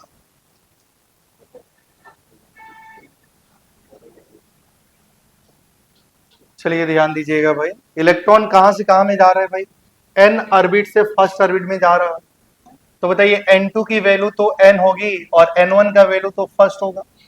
बताइए टोटल लाइन का फॉर्मूला क्या है, टोटल लाइन जो होंगे टोटल ट्रांजिशन होगा, फॉर्मूला क्या है, n2 - n1। अगर आपको याद होगा क्या आ रहा था भाई, n2 - n1, क्या आंसर आ रहा है 5, एक स्टूडेंट का आंसर आ गया है 5। तो देखिए फॉर्मूला क्या है, n2 - n1, तो मैं लिख सकता हूं n2 का जगह में तो n, चलो n2 - n1 ये तो फॉर्मूला है, n2 - n1 + 1 डिवाइडेड बाई 2, क्या ये टोटल नंबर ऑफ लाइंस का फॉर्मूला है ना। और बताइए n2 का जगह में क्या ही डाला जाएगा n, और n1 का जगह में फर्स्ट, तो n - 1 + 1 डिवाइडेड बाई 2, ऐसे टोटल कितने लाइंस है बताइए, नंबर ऑफ लाइन कितने हैं 10, ऐसा क्वेश्चन में मेंशन किया गया है। तो आप थोड़ा सा ध्यान देंगे तो ये कट जाएगा, और यहाँ में 1 है, क्रॉस मल्टीप्लाई करेंगे तो क्या हो जाएगा भाई, ये देखो n - 1 और यहाँ से n बचेगा, तो n - 1 into n is equal to 10 into 2 कितना हो जाएगा 20। ठीक है, समझ पा रहे हैं क्या आप लोग? तो यहां से देखो दो तरीका से सॉल्व कर सकते हैं, थोड़ा सा मैथमेटिक्स भी लगाएंगे। अच्छा ध्यान दीजिएगा, यहाँ में क्या है भाई n minus one into n, क्या इसको लिखा जा सकता है 4 इंटू 5 लिखा जा सकता है क्या? तो देखो n minus one into n का वैल्यू 20 को लिखा जा सकता है 4 इंटू 5।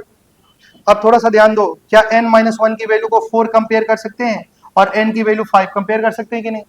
तो बताइए यहां से भी n की वैल्यू कितनी हो जाएगी 4 प्लस 1 कितनी हो जाएगी भाई 5। तो ऐसे कितने लाइंस होंगे, n की वैल्यू क्या हो गई 5।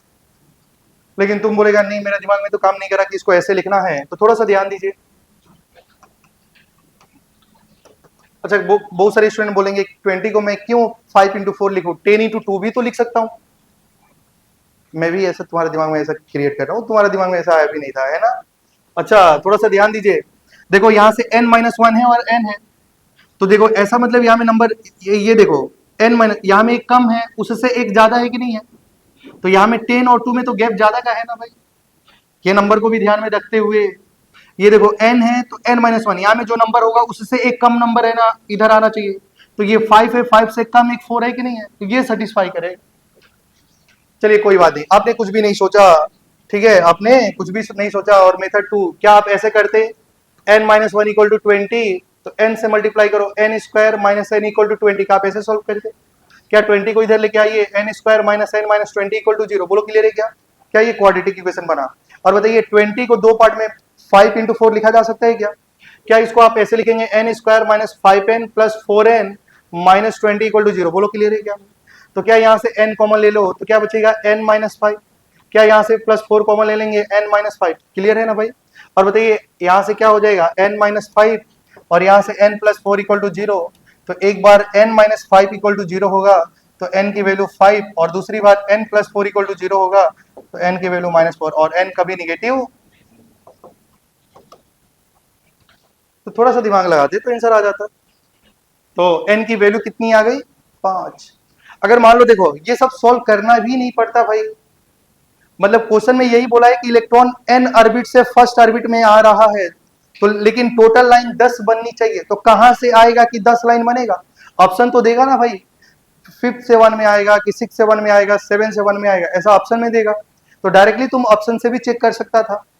अगर मान लीजिए थोड़ा सा ध्यान दीजिए भाई, थोड़ा सा ध्यान दीजिए, अगर इलेक्ट्रॉन मान लो आंसर ऑप्शन में देता कि 5th से 1 में आ रहा है, तब टोटल लाइन 10 बनेगा क्या? फॉर्मूला से डायरेक्टली निकालते, 5 minus 1, 5 minus 1 plus 1 divided by 2, तो ये क्या हो जाता है भाई 4, और ये क्या हो जाता है 5 डिवाइडेड बाई 2, 2 2 जा 4, तो ऐसे कितनी लाइन आ रही 10। तो 10 लाइन तभी आ सकता है जब इलेक्ट्रॉन 5 से 1 में जाए। ऑप्शन चेकिंग करके भी कर सकते थे, अभी तो मान लो ऑप्शन नहीं दिया था ना 5 से 1 में जा रहा है, क्या आप समझ पा रहे हैं क्या? ठीक है कॉपी कर लीजिए।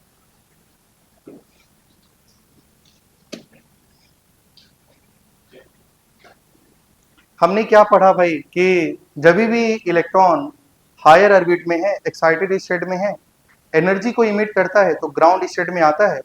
तो जब इलेक्ट्रॉन एक्साइटेड से ग्राउंड में स्टेट में आता है तो एनर्जी इमिट करता है, और उस समय जो स्पेक्ट्रम बनता है उसी का नाम है इमिशन स्पेक्ट्रम। तो जब इलेक्ट्रॉन ग्राउंड स्टेट में एक्साइटेड स्टेट में होता है और वो ग्राउंड स्टेट में आता है तो मल्टीपल स्टेप में आता है, मल्टीपल लाइन बनती है, मल्टीपल ट्रांजिशन बनता है, और उसी मल्टीपल लाइन की स्टडी करने के लिए हम उसको ग्रुप में डिवाइड कर देते हैं, और हर ग्रुप का एक एक सीरीज बना दिया गया जिसका नाम Lyman Balmer Paschen Brackett Pfund हमफेरी हो रहा था। और हर लाइन के बारे में आपको उस लाइन का नाम जानना है, और उस लाइन की एनर्जी क्या होगी, और उस लाइन का वेवलेंथ क्या होगा, और उस लाइन की क्या होगी भाई, उस लाइन का फ्रीक्वेंसी क्या होगा, सब कैलकुलेट कर सकते हैं। क्या आप समझ पा रहे हैं ना आप? क्या यहाँ तक कॉपी हो गया होगा? कॉपी हो गया लास्ट में? चलिए n की वैल्यू निगेटिव नहीं हो सकती, इसलिए करेक्ट आंसर क्या हो गया भाई 5 हो गया ना। अब दो नोट लिखना है भाई, कोई भी सीरीज का जो स्मॉलेस्ट लाइन होती है उसको फर्स्ट लाइन बोला जाता है। क्या बोला जाता है भाई? कोई भी सीरीज का जो स्मॉलेस्ट लाइन होता है उसको क्या बोलते हैं? First line. और जो लास्ट वाली लाइन होती है उसको लिमिटिंग लाइन बोला जाता है। क्या बोला जाता है? Limiting line. जैसे ही अगर मैं बोलूं ये लाइमन सीरीज है, मैं बोला था कि ना 4 चीज जानना है कि नाम क्या है, एनर्जी कैसे निकालेंगे, वेवलेंथ कैसे निकालेंगे, फ्रीक्वेंसी कैसे निकालेंगे। अगर मान लो हम लोग कोई भी सीरीज की बात करते हैं, जैसे लाइमन सीरीज की बात करते हैं, तो लाइमन की फर्स्ट स्मॉलेस्ट लाइन क्या है भाई? जब वो 2 से 1 में जाएगी, यही ना स्मॉलेस्ट लाइन है, तो इसको बोला जाएगा फर्स्ट लाइन। क्या बोला जाएगा? First line of Lyman series. इसको क्या बोला जाएगा? Second line. और इसको क्या बोला जाएगा? Third line. इसको क्या बोला जाएगा? Fourth line. तो कोई भी सीरीज का जो स्मॉलेस्ट लाइन होता है उसी को फर्स्ट लाइन बोलते हैं। जैसे अगर मैं बात करूं बाल्मर का भाई, तो बाल्मर का स्मॉलेस्ट लाइन कौन सा है बताइए? 3 से 2 में जाएगा, वही ना स्मॉलेस्ट लाइन है, तो ये कहलाएगी first line of Balmer series. क्या आप समझ पा रहे हैं? ये second line of Balmer series. अगर मैं बोलूं फाउंड सीरीज का, तो ऐसा ये क्या हो जाएगा भाई? First line of Balmer series. और जब इलेक्ट्रॉन, ध्यान से देखेंगे, कोई भी लाइन का जो स्मॉलेस्ट लाइन होगा, कोई भी सीरीज की जो स्मॉलेस्ट लाइन होती है वो फर्स्ट लाइन होती है, और उसका जो लार्जेस्ट लाइन होती है, बताइए लार्जेस्ट लाइन क्या 7 से 1 होगा या इनफाइनाइट से 1 होगा? मैंने तो 7 ही बनाया था भाई, क्या वो इनफाइनाइट से भी 1 में आ सकता है? तो कोई भी सीरीज का जो स्मॉलेस्ट लाइन होती है वो फर्स्ट लाइन कहलाती है, और जो लार्जेस्ट लाइन होता है वो उसका लिमिटिंग लाइन कहलाता है या लास्ट लाइन कहलाता है। क्या आप समझ पा रहे हैं क्या? तो चलिए लिखेंगे नोट में, smallest line of any series, smallest line of any series, smallest line of any series are called first line, are called first line, and longest line is called, and longest line is called, and longest line is called last line, last line or limiting line, और limiting line. अच्छा, अगर आपसे कोई बोलेगा कि Balmer series का last line क्या है बताइए? इनफाइनाइट से 2 में आएगा, वही ना लॉन्गेस्ट लाइन होगी भाई, इनफाइनाइट से 2 वाला। और बाल्मर का फर्स्ट लाइन बताइए। अब अगर मैं बोलूंगा कि first line of Balmer series, तो N2 की वैल्यू क्या होगी? 3, और N1 की वैल्यू क्या होगी? 2। अगर मैं बोलूं भाई, अगर बोला जाएगा, थोड़ा सा ध्यान देना है, ब्रैकेट का थर्ड लाइन, तो सबसे पहले याद रखें ब्रैकेट का थर्ड लाइन, तो पहले बताओ क्या होता है? लाइमन, याद रखेंगे, Lyman, Balmer, Lyman, Balmer, Paschen, Brackett, मतलब वो N1 की वैल्यू तो 4 होगी। क्या आप समझ पा रहे हैं ना? N1 की वैल्यू 4 होगी। और बताओ 5 से 4 में आएगा तो फर्स्ट लाइन ब्रैकेट का कहलाएगा। समझ पा रहे हैं क्या? N1 की वैल्यू 4 होगी ना ब्रैकेट के लिए। अगर 5 से 4 में जाएगा तो फर्स्ट लाइन, 6 से 4 में जाएगा तो सेकेंड लाइन, 7 से 4 में जाएगा तो थर्ड लाइन।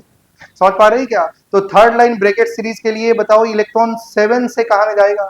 4 में जाएगा। क्या आप समझ पा रहे हैं? तो जब भी ऐसा बोला जाएगा, जैसे पास्कन के लिए बोला जाएगा, पास्कन का सेकेंड लाइन बताइए, तो पहले रट लो, पहले क्या होता है? लाइमन, फिर क्या होता है? बाल्मर, फिर क्या होता है भाई? पास्कन।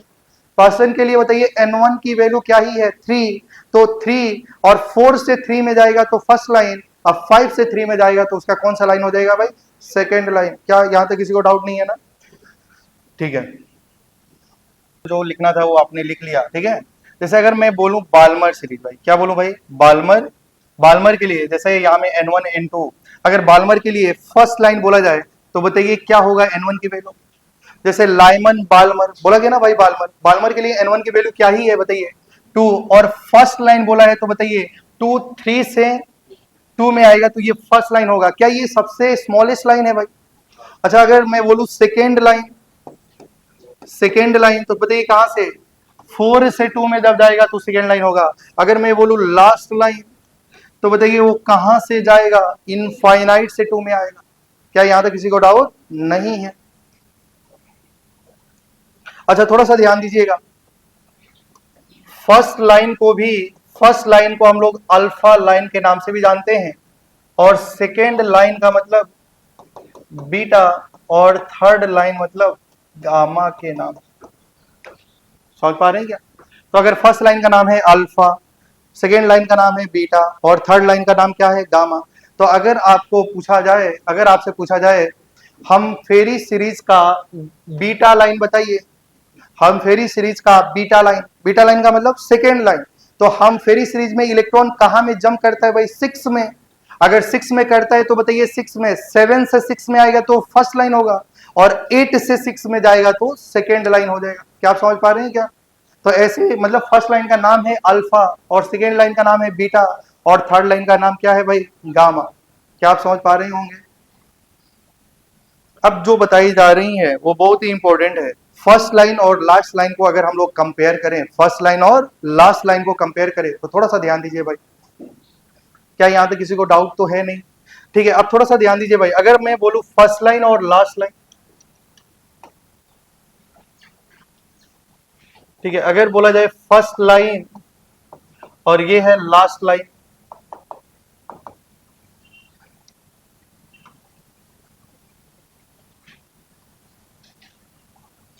ठीक है, तो फर्स्ट लाइन और लास्ट लाइन देख लीजिए भाई। थोड़ा सा इसी को यही में हम लोग लिख लेते हैं।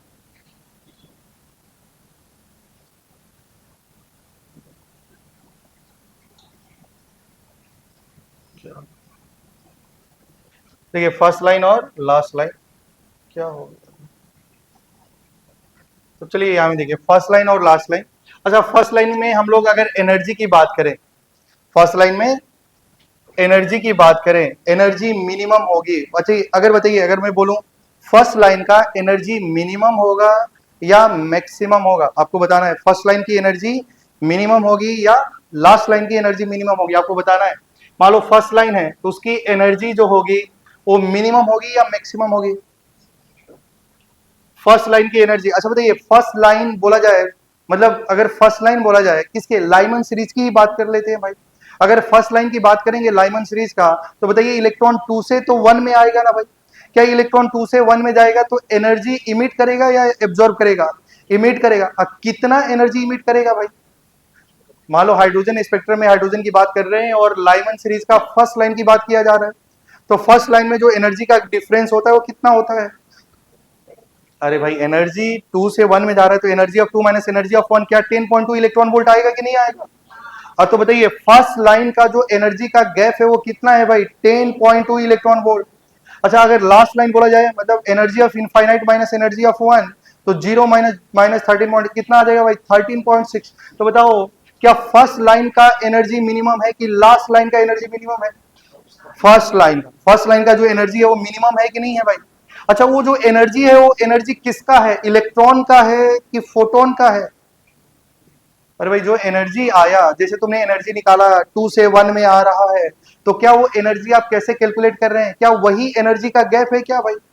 क्या वही एनर्जी का गैप तो निकाल देते हैं हम लोग? अरे भाई एनर्जी 2 से 1 में जा रहा है तो energy of 2 minus energy of 1, तो क्या वो एनर्जी का तो गैप ही तो है। और यही जो एनर्जी है भाई वो क्या आ गई, बताइए एनर्जी क्या आ गई? क्या ये जो एनर्जी लिखा गया है वो किसका एनर्जी है भाई? वो फोटोन का एनर्जी है। मतलब इलेक्ट्रॉन अगर सेकेंड ऑर्बिट में है तो वो एनर्जी इमिट करेगा। इमिट करेगा कितना एनर्जी इमिट करेगा भाई, 10.2 इलेक्ट्रॉन वोल्ट। क्या आप समझ पा रहे हैं ना? तो ये जो एनर्जी है आप उसको क्या भी बोल सकते हैं, एनर्जी ऑफ फोटोन। और ये क्या है, एनर्जी ऑफ फर्स्ट और सेकेंड ऑर्बिट, मतलब ये इलेक्ट्रॉन का एनर्जी का डिफरेंस है। तो बताइए ये क्या होगी, फर्स्ट वाले की एनर्जी क्या ही है, मिनिमम, और लास्ट लाइन की एनर्जी क्या ही हो जाएगी, मैक्सिमम। तो आपको मिनिमम एनर्जी चाहिए तो बताइए ट्रांजिशन कैसा लेना पड़ेगा, छोटा। और लॉन्गेस्ट लाइन लेंगे तो एनर्जी क्या हो जाएगी, मैक्सिमम।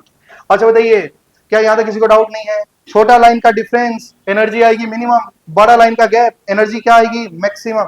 अच्छा बताइए फ्रीक्वेंसी, फ्रीक्वेंसी बताइए कैसी होगी? क्या एनर्जी का रिलेशन डायरेक्टली फ्रीक्वेंसी के साथ में होता है क्या? Energy is directly proportional to frequency. अगर एनर्जी छोटे गैप के लिए मिनिमम है तो फ्रीक्वेंसी भी छोटे गैप के लिए मिनिमम होगा, और मैक्सिमम किसके लिए होगा, लास्ट लाइन के लिए। क्या आप समझ पा रहे हैं क्या भाई? अच्छा वेवलेंथ किसकी बात करा जाए, वेवलेंथ। क्या आप लोग जानते हैं क्या भाई, energy is directly proportional to frequency, inversely proportional to wavelength. अगर वेवलेंथ, अगर बताइए जिसका वेवलेंथ ज्यादा है उसकी एनर्जी मिनिमम है, मतलब जिसकी एनर्जी मिनिमम है उसका वेवलेंथ क्या हो जाएगा, मैक्सिमम। और इसका वेवलेंथ क्या हो जाएगा, मिनिमम। इसका मतलब ये देखा कि ट्रांजिशन था छोटा, वेवलेंथ आ गया मैक्सिमम, और ट्रांजिशन है बड़ा, वेवलेंथ आ गया मिनिमम। नहीं समझे? क्या मतलब देखो भाई, फर्स्ट लाइन, किसी की भी फर्स्ट लाइन की बात करेंगे, अगर फर्स्ट लाइन में एनर्जी क्या होती है, मिनिमम, फ्रीक्वेंसी होती है मिनिमम, लेकिन वेवलेंथ क्या हो जाता है, मैक्सिमम। क्या अगर आपको ये याद रहेगा तो आप कैलकुलेट कर सकते हैं? अगर बताइए एनर्जी को मैक्सिमम चाहिए, फर्स्ट लाइन लेना है कि लास्ट लाइन लेना है, लास्ट लाइन। क्या समझ पा रहे हैं क्या भाई? कुछ कॉपी करना चाहिए आपको, जो लगेगा कॉपी करना चाहिए कर लीजिए।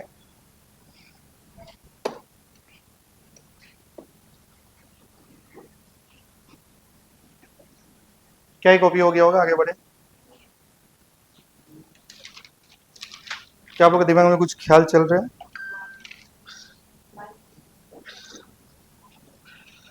मतलब गलत चीज नहीं चलना चाहिए, बाकी तो चले। तो इसके बाद बायो ही पढ़ना है आप लोगों को।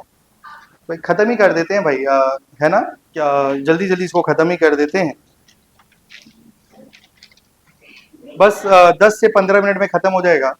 ठीक है, तो क्या ही दूसरे दिन में हम लोग रेडबर्ग कांस्टेंट, ये लाइन की हर एक लाइन के बारे में हम लोग कैलकुलेशन करना सीखेंगे।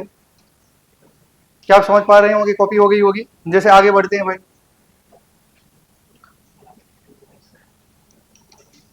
देखो याद तो यही रखना है, मिनिमम एनर्जी ऑफ,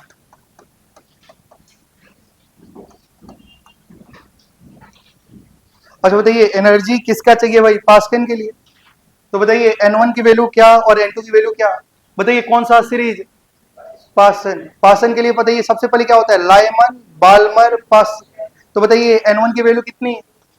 और बताइए एनर्जी मिनिमम चाहिए तो ट्रांजिशन फर्स्ट लाइन लेना है कि लास्ट लाइन लेना है? First line energy minimum. ध्यान दीजिएगा भाई, energy is directly proportional to frequency, inversely proportional to wavelength. मतलब ट्रांजिशन छोटा एनर्जी कम, ट्रांजिशन बड़ा एनर्जी ज्यादा। क्या क्लियर है ना भाई? तो बताइए एनर्जी चाहिए मिनिमम, तो N2 की वैल्यू क्या होनी चाहिए? 4। एनर्जी की वैल्यू क्या होनी चाहिए? 4। अगर मैं बोलूं energy maximum of Brackett series, तो बताइए ब्रैकेट के लिए सबसे पहले बताओ, पहले क्या होता है? लाइमन, दूसरा क्या होता है? Balmer, Paschen, bracket. क्या N1 की वैल्यू कितनी होगी? क्या N1 की वैल्यू कितनी होगी? और बताओ एनर्जी मैक्सिमम या मिनिमम? मैक्सिमम। तो N2 की वैल्यू क्या होनी चाहिए? Last line. लास्ट लाइन क्या होती है भाई? इनफाइनाइट। क्या आप समझ पा रहे हैं क्या? Frequency minimum of Balmer series. क्या आप समझ पा रहे हैं क्या भाई? मतलब जो एनर्जी का रिलेशन है वही फ्रीक्वेंसी का भी होगा। अच्छा बताइए कौन सा सीरीज बोला है? बाल्मर। बाल्मर का चाहिए फ्रीक्वेंसी कम या मैक्सिमम? मिनिमम। तो बताओ पहले होता है लाइमन, दूसरा होता है बाल्मर। क्या बाल्मर के लिए N1 की वैल्यू 2 क्या होगी? 2। और फ्रीक्वेंसी चाहिए मिनिमम, तो इलेक्ट्रॉन को कहां से आना पड़ेगा? 3 से। क्या आप समझ पा रहे हैं? अच्छा बताओ lambda minimum for Lyman series, wavelength क्या चाहिए? मिनिमम चाहिए। वेवलेंथ क्या चाहिए? मिनिमम। एक मिनट, लाइमन लाइमन के लिए बताइए क्या हो जाएगा लेमडा की value? Oh sorry sorry, lambda के लिए, oh sorry, lambda minimum for Lyman series. Lyman series के लिए वेवलेंथ मिनिमम चाहिए मैक्सिमम चाहिए?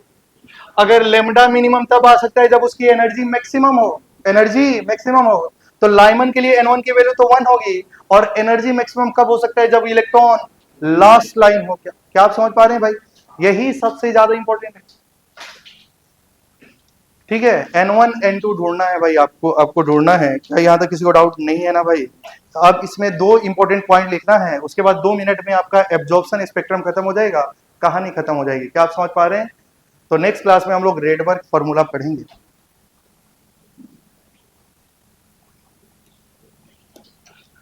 भाई कॉपी हो गया जैसे ठीक है, यहां तक आप समझ पा रहे हैं? अब थोड़ा सा ध्यान दीजिएगा।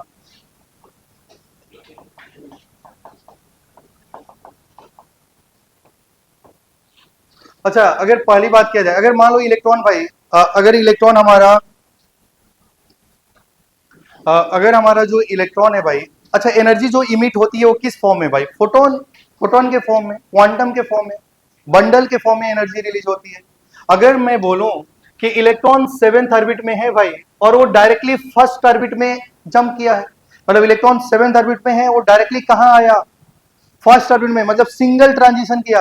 अगर ट्रांजिशन एक है तो यहाँ से जो फोटोन इमिट होगा वो एक ही होगा, मतलब यहाँ से जो एनर्जी होगी वो 1 क्वांटम के बराबर होगी।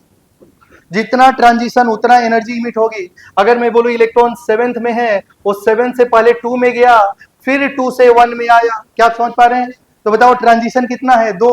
तो अगर एनर्जी इमिट होगी तो कितना क्वांटम एनर्जी इमिट होगी? 2 क्वांटम एनर्जी इमिट होगी। क्या समझ पा रहे हैं? अगर ट्रांजिशन है 3 तो उतना एनर्जी इमिट होगी in the form of photon, तो उतना क्वांटम एनर्जी रिलीज हो जाएगी। क्या आप समझ पा रहे हैं ना? मतलब जितना क्वांटम उतना ही एनर्जी रिलीज होगी। आपका एक क्लास डिस्कशन प्रोग्राम में एक क्वेश्चन था, देख लीजिएगा। अगर ये पूछा गया इलेक्ट्रॉन 4 से 2 में आया, 2 से 1 में आया, तो कितना क्वांटम एनर्जी रिलीज होगा? अरे भाई 2 ही ना होगा, ट्रांजिशन 2 है तो क्वांटम एनर्जी भी कितना रिलीज होगा? 2 होगा। क्या आप समझ पा रहे हैं? तो लिख लीजिए जल्दी से, in each transition, in each transition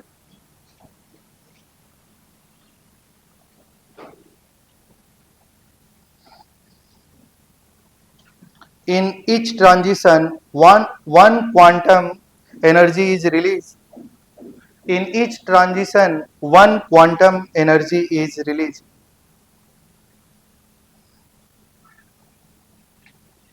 क्या आप समझ पा रहे हैं भाई? ठीक है, समझ पा रहे हैं ना? इलेक्ट्रॉन अगर केवल 7 से 1 में ही आ गया तो 1 क्वांटम एनर्जी रिलीज होगा, और 3 स्टेप में आया तो 3 क्वांटम एनर्जी रिलीज होगा। क्या क्लियर है ना भाई? एक सेकेंड पॉइंट और लिख दीजिए जल्दी से, इन absorption spectrum, in absorption spectrum, in absorption spectrum only Lyman lines are obtained. In absorption spectrum only Lyman line are obtained. अच्छा, एब्जॉर्प्शन स्पेक्ट्रम में सिर्फ और सिर्फ कौन सी लाइन ऑब्टेन होती है? लाइन। थोड़ा सा ध्यान दीजिएगा। अच्छा, अगर हम लोग बात करें भाई एब्जॉर्प्शन स्पेक्ट्रम का, जल्दी से देख लीजिए भाई। जैसे मान लीजिए हमारा फर्स्ट ऑर्बिट है, सेकेंड ऑर्बिट है, थर्ड, फोर्थ, 5, 6, 7। अच्छा, एब्जॉर्प्शन का मतलब बताइए, इलेक्ट्रॉन ग्राउंड में है और वो डायरेक्टली हायर ऑर्बिट में जाएगा, तो बताइए एनर्जी क्या करेगा भाई? एब्जॉर्ब करेगा। अगर मैंने बोला कि इलेक्ट्रॉन फर्स्ट ऑर्बिट में है और वो 7th में चला गया, तो क्या उतना एनर्जी एब्जॉर्ब करना पड़ेगा? कितना एनर्जी एब्जॉर्ब करेगा? Energy of 7 minus energy of first, उतना एनर्जी एब्जॉर्ब करेगा in the form of quantum, packet के फॉर्म में एनर्जी लेगा और वो फर्स्ट से 7th में चला जाएगा। क्या आप समझ पा रहे हैं ना? तो याद रखना है कि एब्जॉर्प्शन स्पेक्ट्रम जो होती है उसमें इलेक्ट्रॉन मल्टीपल स्टेप में नहीं जाता, वो सिर्फ और सिर्फ सिंगल स्टेप में जाता है। कौन सा स्टेप में जाता है भाई? सिंगल स्टेप में जाता है। लेकिन हमारा जो इमिशन स्पेक्ट्रम था उसमें इलेक्ट्रॉन कौन सा स्टेप में आता है भाई? मल्टीपल स्टेप में। लेकिन यहाँ में इलेक्ट्रॉन सिंगल स्टेप में जाता है। अच्छा, पहली बात ये होगी, आप लोग सोच रहे होंगे कि इलेक्ट्रॉन क्यों नहीं मल्टीपल स्टेप में जाएगा भाई? मल्टीपल स्टेप में नहीं जाता, इलेक्ट्रॉन हमेशा सिंगल स्टेप में जाता है। अगर इलेक्ट्रॉन 2 में है तो डायरेक्टली 1 में जाएगा, इलेक्ट्रॉन 2 में है, सॉरी फर्स्ट में है तो 2 में जाएगा, फर्स्ट में है तो 3 में जाएगा, फर्स्ट में है तो 4 में जाएगा, 5 में जाएगा भाई, 6 में जाएगा और 7 में जाएगा। कभी भी इलेक्ट्रॉन सिंगल स्टेप में नहीं जा सकता है। काहे नहीं जा सकता है? ध्यान से सुनिए। आप लोग का हिसाब से अगर इलेक्ट्रॉन 1 में जाए, फिर 2 से 3 में जाए, 3 से 4 में जाए, 4 से 5, 5 से 6, ऐसे ही इलेक्ट्रॉन जाए, तो ऐसा नहीं जा पाता है। क्यों नहीं जा पाता है? उसका भी रीजन है। अब जाने बताइए, इलेक्ट्रॉन फर्स्ट में है भाई, वो सेकंड में जंप कर गया। कहां में जंप कर गया? सेकंड में। अच्छा बताओ, क्या ये इलेक्ट्रॉन सेकंड ऑर्बिट में स्टेबल है या अनस्टेबल है? अनस्टेबल है। तो फिर ये अनस्टेबल, अगर मान लो ये इलेक्ट्रॉन अनस्टेबल है तो ये फिर नीचे गिर जाता है, ना कि वो ऊपर जाता है। जैसे मान लीजिए इलेक्ट्रॉन ग्राउंड स्टेट में है ना भाई, वो एक्साइट हुआ सेकेंड ऑर्बिट में, क्लियर है ना भाई, और सेकेंड ऑर्बिट से उसको फर्दर थर्ड ऑर्बिट में जाना है, ये खुद ही अनस्टेबल है तो नहीं जा पाता है, वो फिर अपना एनर्जी, अपनी स्टेबिलिटी को रीगेन करने के लिए वो नीचे चला जाता है। क्या आप समझ पा रहे हैं ना? तो इस केस में जब भी एब्जॉर्प्शन स्पेक्ट्रम की केस की बात करेंगे तो इलेक्ट्रॉन 1 से या तो 2 ही में जाएगा, या 1 से 3 में ही जाएगा, या 1 से 4 में जाएगा, 1 से 4, 4 से 5 ऐसे नहीं जा पाएगा। क्या आप समझ पा रहे हैं ना भाई? तो इलेक्ट्रॉन सिर्फ और सिर्फ सिंगल स्टेप में ही चलता है। तो अगर मैं कंपेयर करूं कि हाइड्रोजन के तो 2 स्पेक्ट्रम है, एक तो एब्जॉर्प्शन, दूसरा इमिशन। एब्जॉर्प्शन स्पेक्ट्रम बहुत छोटा स्पेक्ट्रम है, इमिशन बहुत बड़ा स्पेक्ट्रम था। वहां में Lyman series, Balmer, Pascal Brackett Pfund series obtain हो रही थी, और यहाँ में सिर्फ और सिर्फ क्या ही हो रही है बताइए? लाइमन सीरीज ही ऑब्टेन हो रही है। क्या समझ पा रहे हैं क्या? वहां पे नंबर ऑफ यूनिक लाइन को कैलकुलेट करने का फॉर्मूला क्या ही था भाई? n2 minus n1 in bracket n2 minus n1 plus 1/2। लेकिन ये तो सिर्फ और सिर्फ कौन सी वाली लाइन है भाई? लाइमन है। तो इसकी नंबर ऑफ लाइन निकालना है, बताइए नंबर ऑफ लाइन निकालना है तो फॉर्मूला क्या ही हो जाएगा? n2 minus 1। अरे भाई लाइमन वाली ही तो लाइन है, ये सिर्फ और सिर्फ लाइमन ही तो बन रहा है। तो बस यही है हमारा एब्जॉर्प्शन स्पेक्ट्रम।